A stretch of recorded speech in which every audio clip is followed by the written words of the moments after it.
Okay, well, I wanted to talk a little bit about something different this time. I wanted to talk about music, and I'm a huge fan of music, just music in general. And there isn't a whole lot I don't like. I just was watching a video of that person named Carmen, and I, for one, honestly could care less about rap music.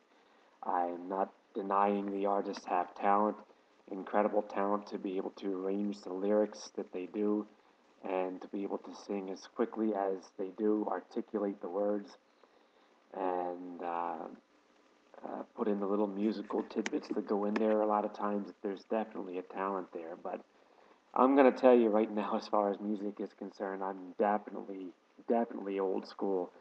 I mean, I'm more the type of guy that says, to heck with computer enhanced voices and just take the artists that sing just basically through a regular microphone, and what you're hearing on the other end of the recording is exactly the guy's voice. A perfect example of this, in my opinion, is the Derek Trucks Band.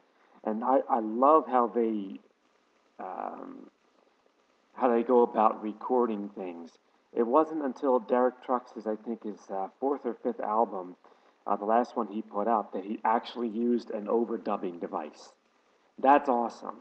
I mean, when you're listening to a Derek Trucks album, you're listening to exactly how it's going to sound live because you're listening to it as it was live. No overdubs. Not a whole lot of retakes or any of that. Just raw and pure. And that's what I love about that type of music. Sort of another type of music that kind of followed that was the old Motown trend. And if you ever watch the movie called The Funk Brothers, you can hear them talking about how they didn't have the amount of tracks or the amount of time, or actually it was the amount of tracks to be able to continuously overdub and overdub and overdub. They had to get it done right and had to get it done right the first time. And I think that there's a real musical talent in a lot of these older artists that had to play because they didn't have all the oops, I made a mistake, I'll just erase it and go over it again type of technology. And there's definitely music talent out there today. There's nothing wrong with overdubbing on records, but I just love sometimes listening to the original records and like the originals and how they sounded flat out. One of my favorite albums actually is The Genius of the Electric Guitar by the Benny Goodman Band with Charlie Christian on the lead guitar. I mean, that was done, I think, uh, I guess it was in the 1930s when recording was kind of still in its infancy, and they haven't really found ways to much clean up the sound or perfect it. And it's just a real honest and true sound that you hear when you listen to that music. And to me, that is honestly, that's real music. And that excuse me, kind of brings me to the topic of discussion I just wanted to babble about. And not that I really think that highly of my own opinions, but I just wanted to see if I can get anybody else to agree with me. And sorry for the adjusting of the webcam too much. That's one of the reasons I like to listen to the blues. Because when you're listening to the blues, you're hearing the real deal. You're hearing someone's actual voice, not run through a computer, I mean, most of the time. Not run through a computer, not perfected, not polished, real, raw vocals. And when you hear a blues song on the CD and you go to see them in concert, the same band in concert, you're going to get pretty much the same thing. I think one of the purest examples of this and just a guy who is incredible in concert and just as good in concert as he is on a record, of course, is B.B. King. And when you see B.B. King live, you know when he's moving his mouth that that's actually his singing that you're hearing. It's not some lip sync or anything like that, but you're hearing it real and you're hearing it raw. And his guitar playing is just amazing. I think blues is pretty much the most amazing style of music ever produced because it really and truly is from the heart, but in a lot of ways it's badass.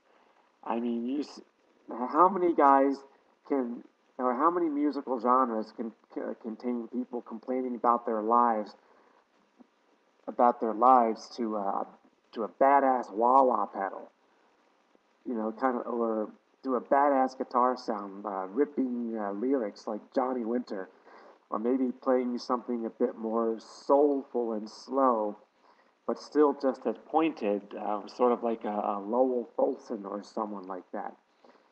And you can just hear the emotion in their playing and just the purity of their expression in their singing and in their playing.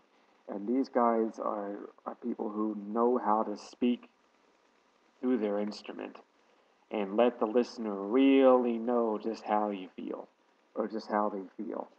Another one who's great at doing that is Debbie Davies, and I could just go on and on about the great blues artists who are great at conveying their emotions not only in their voice but through their instrument. And I just think it's a wonderfully pure sound. I'll never forget the time I went to see a Derek Trucks band playing at the Scotch Rite Theater in Collingswood, New Jersey, and you never know what you're going to get when you see Derek Trucks because they and the whole band were so into many different things, styles of music, kind of jazz, sort of Indian style music, blues, fusion. I mean, their first 4 or 5 albums were like a whirlwind of genres. I mean, their first two albums, the Derek Trucks Band, and I forget the other one. It's got a pyramid on the front of it, but it's called Out of the Madness, were just jazz albums. I mean, progressive fusion jazz albums, um, where every player just went nuts with their soloing, but all managed to play as a cohesive unit. And even when you listen to their fourth album, Songlines, it's a bit different because for that one they hired a singer, Mike Matheson, and he's still with them these days now. Um, you can still hear that progressive cultural music and a little bit of that progressive jazz, but it's actually a lot more of a blues album. And the show that I saw when I went to see them was pretty much a blues show, and I didn't. I honestly wasn't sure if they could pull that off, a straight blues concert, because of how diverse their musical recordings have been, uh, at least according to what I had listened to prior to that point. But holy mother of God, I mean, they just freaking nailed it.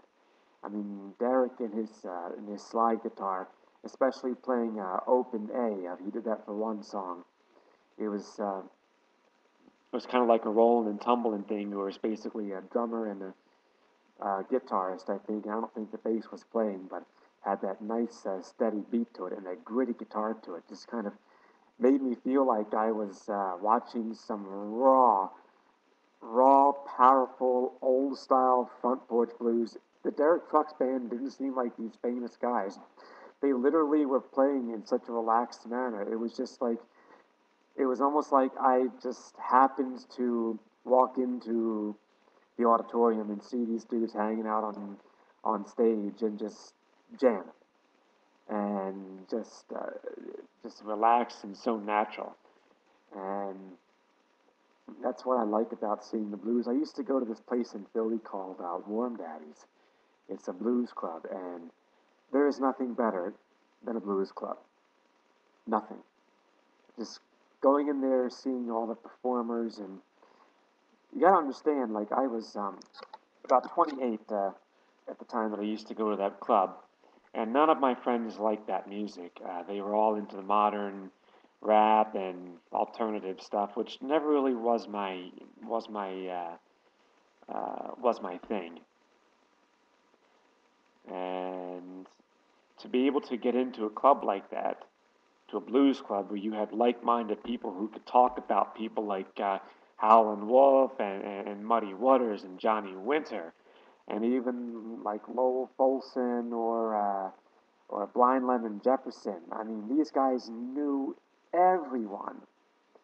They knew all these blues guys, and they would. You just go in there and you could sit there and talk the blues like it was your second language, and like it was their second language, and you could just do it all night long, and that was great.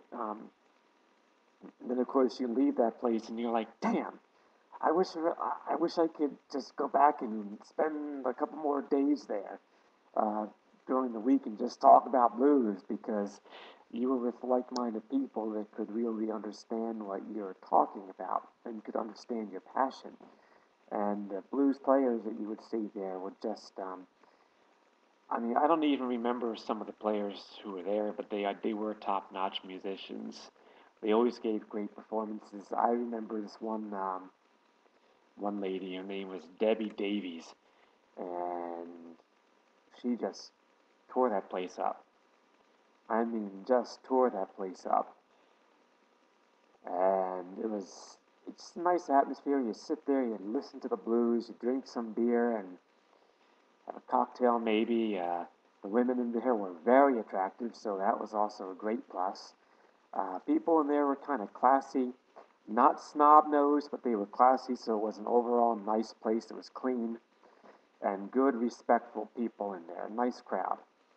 And that was, I kind of miss being able to do that. I mean, I live up here in the northeastern mountains of Pennsylvania, and I do like the area better than in Philadelphia, but I'll tell you, I do miss certain things about being able to live down there and just being able to go to some of these places. Now, granted, Warm Daddies was a bit expensive. It was 15 or 20 bucks to get in the door, but it was worth it. I mean, just the place and the crowd, it was highly, highly worth it. And that's the blues. I mean, I can't wait for the spring because around here, and I live near Williamsport, and there's going to be the Billtown Blues Festival. I think Johnny Winter's going to be coming. I can't wait to see that show. It's going to be awesome.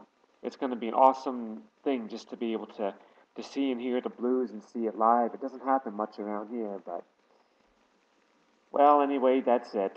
So thanks for listening.